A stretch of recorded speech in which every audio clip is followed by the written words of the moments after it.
तो चलिए शुरू करते हैं हमारी आज की कहानी। सुबह के 8 बजे थे। मैं अपनी 8 साल की बेटी खुशबू को स्कूल के लिए तैयार करने में लगी थी और मेरा शौहर फैजान भी ड्यूटी के लिए तैयार हो रहा था। ड्यूटी जाते समय फैजान खुशबू को साथ लेकर जाता और उसे स्कूल छोड़ते हुए अपनी ड्यूटी चला जाता। फैजान बाथरूम में फारिग होकर नाश्ते के टेबल पर तक मैं खुशबू के लिए तैयार कर चुकी थी। मैंने खुशबू का टिफ़िन तैयार करके उसके स्कूल बैग में रख दिया और उसे बीच में फैजान के भी सुबह नाश्ते के लिए टेबल पर बैठ चुका था। फैजान का नाश्ता लगाकर उसके सामने रख दिया। तभी फैजान ने मेरा हाथ पकड़ा और बोला, फातिमा, इस्लाम में तो 4 शादियों की इजाज़त है। मैं तो सिर्फ तुमसे एक शादी और करना चाहता हूँ और शगुफ्ता साथ न रहना हो तो उसे जामिया नगर वाले फ्लैट में हम रख लेंगे और तुम यहीं जाकिर नगर में ही रहना।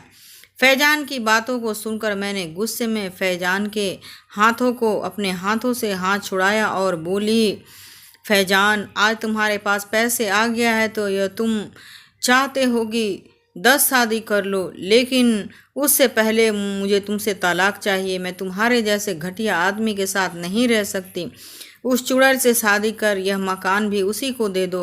मैं अपनी बच्ची को लेकर अलीगढ़ चली जाऊंगी। फैजान ने कहा, जिसे तुम चुड़ैल कह रही हो मत भूलो कि वो तुम्हारी सगी बहन है। मैंने कहा, सगी बहन होकर शगुफ्ता ने मेरी हंसती खेलती जिंदगी में आग लगा दी है। ऐसा तो कोई दुश्मन भी नहीं करता।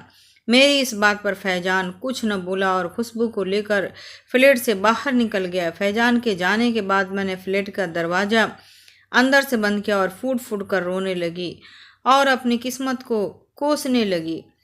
जिस लड़की से फैजान शादी को बेताब था वो शगुफ्ता मेरी सगी बहन थी। 2 साल पहले जब मैं प्रेग्नेंट थी और मेरी प्रेगनेंसी का 7वां महीना चल रहा शुरू हुआ तो मैंने अपनी छोटी बहन शगुफ्ता को अलीगढ़ से दिल्ली बुला लिया। मेरे पेट में जो बच्चा था वो मुझे काफ़ी दर्द दे रहा था, इसीलिए फैजान ने मुझे नज़दीक के नर्सिंग होम में एडमिट करवा दिया। फैजान ड्यूटी पर होता तो मैं हॉस्पिटल में शगुफ्ता मेरी देखभाल करती और दोपहर बाद शगुफ्ता मेरी बेटी खुशबू को लाने उसे स्कूल चली जाती। शाम को फैजान मेरे पास आता और देर रात तक वो भी चला जाता। कुछ समय बाद मैंने अपने बच्चे को जन्म दिया, लेकिन वो पैदा होने के 3 दिन बाद ही मर गया। मैं हॉस्पिटल से घर आ गई और कई दिनों तक अपने बच्चे को खो देने की वजह से डिप्रेशन में रही। इसी बीच मेरे ही घर में मेरे शौहर और मेरी बहन के बीच इसकी खिचड़ी पकती हुई रही, लेकिन मुझे किसी बात की भनक भी नहीं लगी। शगुफ्ता मेरी बेटी खुशबू के साथ एक कमरे में सोती और फैजान मेरे साथ दूसरे कमरे में सोता। एक रात मेरी आंख खुली तो मैंने पाया कि फैजान मेरे बेड पर नहीं था।